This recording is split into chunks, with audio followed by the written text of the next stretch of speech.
అనేకనో నిన్న చిట్ చాట్లో మాట్లాడింది. నీ ముసుగు తెలిసిపోయింది, నీ సంగతి తెలియలేదమ్మనా. గ్రాడ్యుయేట్ ఎమ్మెల్సీ ఎన్నికల్లో నువ్వు నీ మంత్రులు గల్లీ గల్లీ తిరిగిన, కాళ్ళు ఏళ్ళు పట్టుకున్న, నీళ్ల ప్రాయంగా డబ్బులు ఖర్చు పెట్టిన రాష్ట్రంలోని మేధావి లోకం నీ పాలన బాగలేదు అని నిన్ను బండకేసి కొట్టింది. అయిపోయింది నీ పని. నువ్వు గ్రాడ్యుయేట్ ఎన్నికల్లో పోయి అబద్ధాలు చెప్పినావు.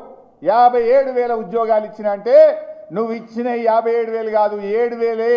మిస్టర్ రేవంత్ రెడ్డి, నువ్వు అబద్ధం ఆడుతున్నామని నిరుద్యోగులకు ఉద్యోగులకు అర్థమైంది కనుకనే నిన్ను బండకేసి కొట్టింది. ఇప్పటికైనా బుద్ధి తెచ్చుకో.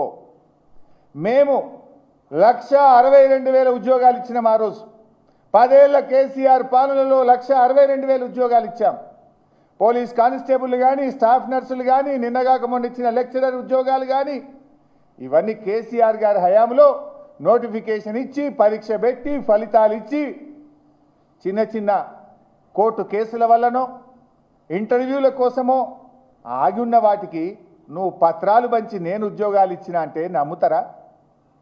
నీ మోసపూరిత వ్యాఖ్యలు నిరుద్యోగ యువతకు అర్థమైనవి కనుకనే మొన్న గ్రాడ్యుయేట్ ఎమ్మెల్సీ ఎన్నికల్లో నిన్ను బండకేసి కొట్టిండ్రు. చిత్తుగా నీ కాంగ్రెస్ పార్టీని ఓడించిండ్రు. నువ్వు 15 నెలలకే ఈ రాష్ట్ర ప్రజలకు భారంగా మారిపోయినావు. రెండోసారి నీకు అవకాశం మాట పోయింది. ఆల్రెడీ మొన్ననే నీ ఓటమి, నీ పతనం ప్రారంభమైంది. నీదంతా వన్ టైం సెటిల్మెంట్. ఏ సెంటిమెంట్ కూడా నిన్ను కాపాడలేదు రేవంత్ రెడ్డి. ఎప్పుడు ఎన్నికలు జరిగినా ఈ రాష్ట్ర ప్రజలు నీ పులుసు తీయడానికి సిద్ధంగా ఉన్నారు రేవంత్ రెడ్డి. ఆ విషయం గుర్తుపెట్టుకోవాలని చెప్పి నేను మనవి చేస్తా ఉన్నా.